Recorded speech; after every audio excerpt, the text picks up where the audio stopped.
Today we're here to talk about two separate aggravated robberies involving French bulldogs that happened over the weekend.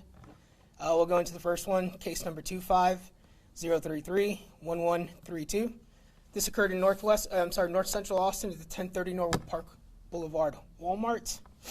At approximately 5 p.m., our victims were in the parking lot and had a brief interaction with the suspect, who was identified as Servando Cruz Jr.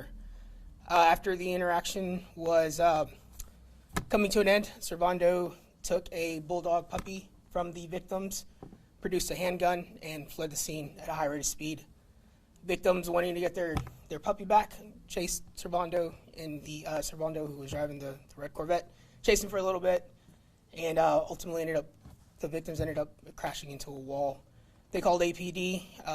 Patrol officers in the area located the Corvette a short distance away, engaged that in a pursuit, but obviously it's a Corvette. It was pretty fast. Patrol officers called the robbery unit, and I fielded the call as the on-call detective. There were leads made that night. Servando was identified as a suspect, and I obtained 3 warrants for him that night: 2 for aggravated robbery, 1 for evading in a motor vehicle. On February 6th, yesterday, with the help of the Austin Police Department SWAT team, the Violent Crimes Task Force, and robbery detectives, we conducted 2 residential search warrants, one in Dale, Texas, in the early mornings, where we were able to recover the stolen puppy, a handgun, a stolen rifle, and the stolen Corvette was on property. Unfortunately, Servando was not on property and has not been arrested at this point. We are asking for the public's help in finding Servando. Later on that night, case number 25033-1337, at around 7 p.m. in the 1100 block of Shady Lane, which is central Austin. Our victim was walking his 2 dogs in the apartment complex when the suspect, identified as Roderick Harvey, pulled alongside of him, had a brief conversation about his dog, at which point Roderick produced a firearm, demanded the French bulldog. Obviously, the victim didn't want to give over his dog. Struggle ensued. Roderick shot him in the foot, took the dog. Both dogs were on a double leash. Roderick's actions of jumping in the car with the French bulldog that we know is Freya. The other dog was still leashed up, drove off for a little bit, and unfortunately, the second dog was drugged underneath the car for a little bit. He is fine, some scrapes and bruises, but the victim tells me he's in good spirits.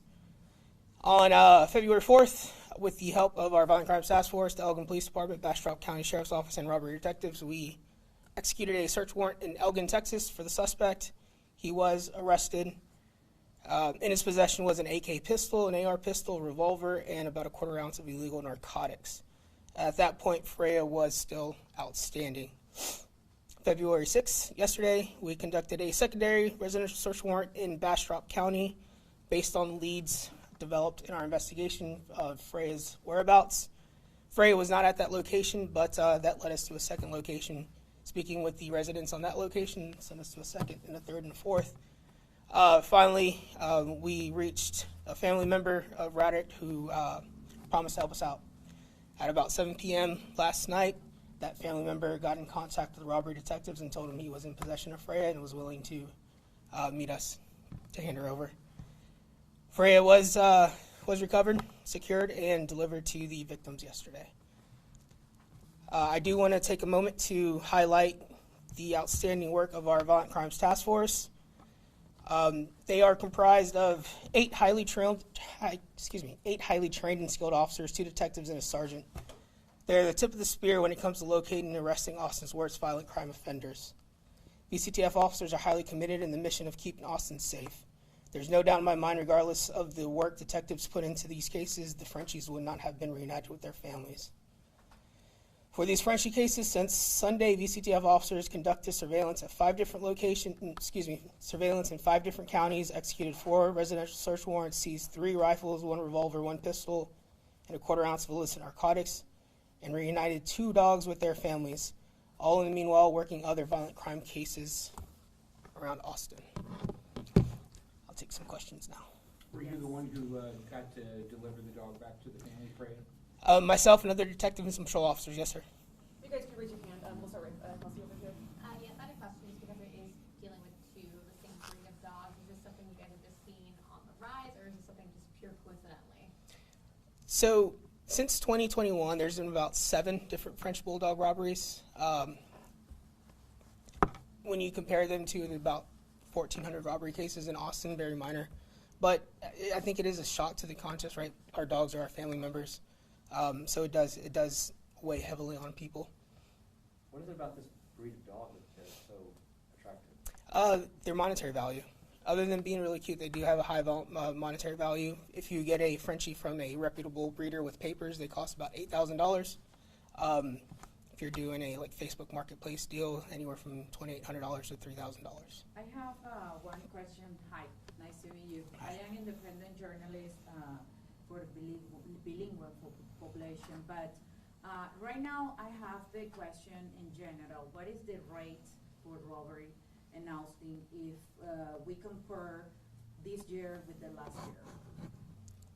Are you talking about how many robberies Yes, there's been? is decrease, Well, we're only, a month and 2 weeks into the new year. I know last year we had close to 1,500 robberies. As a robbery unit, we have over 50% clearance rate on robberies, solving them, which is almost more than double the state average.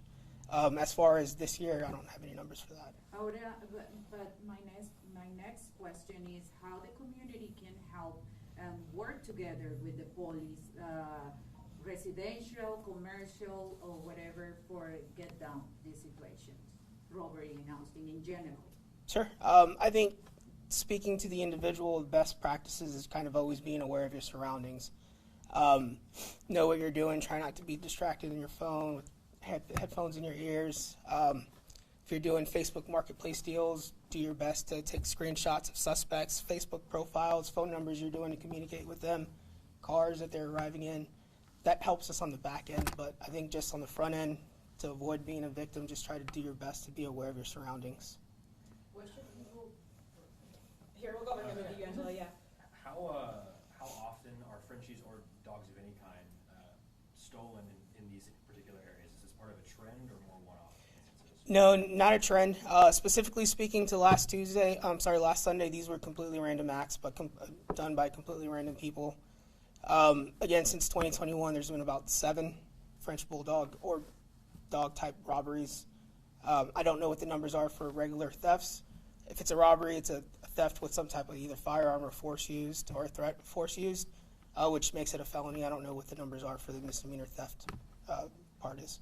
Were any shots fired during these incidents? Yes, in the second robbery of the night on Shady Lane, unfortunately, the victim did sustain a gunshot to his foot. What should people do if they're threatened at gunpoint for their pet? I would say always comply with whatever it is that they're doing, and let us try to help you on the back end.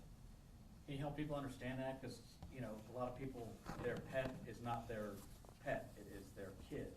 It is their loved one. Yes. It's like, here, take my baby. Right. No one's going to do that. So. No, I completely understand. I have 2 little pit bull mixes myself, and I would do anything to keep them from being hurt. But at the same time, you're not only putting yourself at risk, but you're putting other bystanders at risk. If something like this is happening in a highly populated area, you never know what could happen to any other people.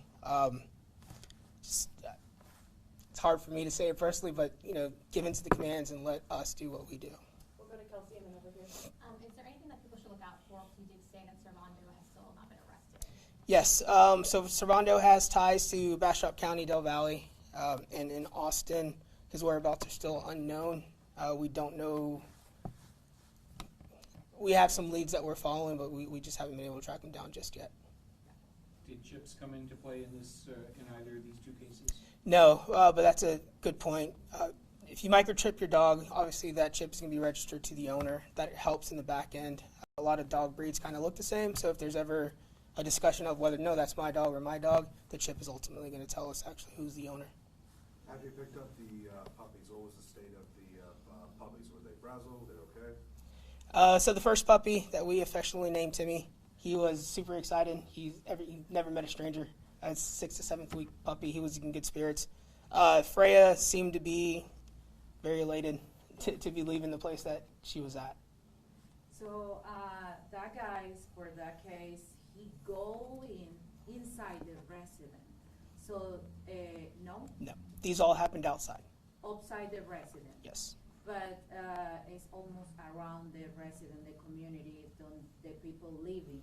So what is the prevent if some person saw that situation, how I can handle that situation because the guy have 2 guns? Sure.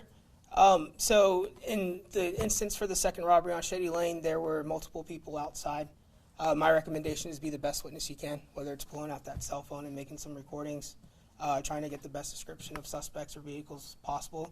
That, for this case in particular, was huge help to our investigation.